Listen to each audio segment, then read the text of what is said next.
පළාත් සභා ක්‍රමය එන්නේ જે උතුරු නැගෙනහිර තියෙන අර්බුදය විසඳන්න කියලානේ ඉන්දියාවෙන් දෙන්නේ. එතකොට ඇත්තටම ජේ හිතර විදිහට ඒ කියන්නේ උතුරු නැගෙනහිර වාසය කරන තරුණයෙක් විදිහට ජේ හිතර මත පළාත් සභා වලින් මේ ජේ ළඟ තියෙන ගැටලු වලට විසඳුමක් ලැබෙයි.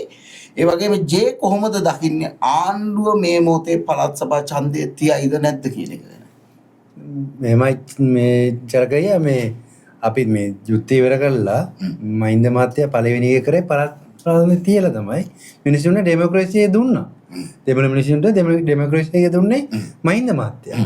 මහින්ද මහත්තයා මේ එතනින් මේ උතුර නගරේ ඉන්න නායකයෝ අඳුරලා දීලා එයාලට තමයි අතින් දුන්නේ මේ දේශපාලනය කරන්න කියලා. මහින්ද මහත්තයා උතුර නගරේ ගිහිල්ලා බලෙන් දේශපාලනය කළා නැහැ. ඔව් ජේ කියන කාරණේ මට තේරෙනවා. මොකද මහින්ද රාජපක්ෂ ඒ මොහොතේ හොඳටම දන්නවා මහින්ද රාජපක්ෂට උතුරු නගරේ ඡන්ද හම්බෙන්නේ නැහැ කියලා. එහෙම දැන තමයි දෙන්නේ. මොකද ඒ කියන්නේ මේ ඒ කියන්නේ මහින්ද මහත්තයා දේශපාලනය කරන්නේ මිනිසුත් එක්ක. මිනිස්සු වෙනුවෙන්.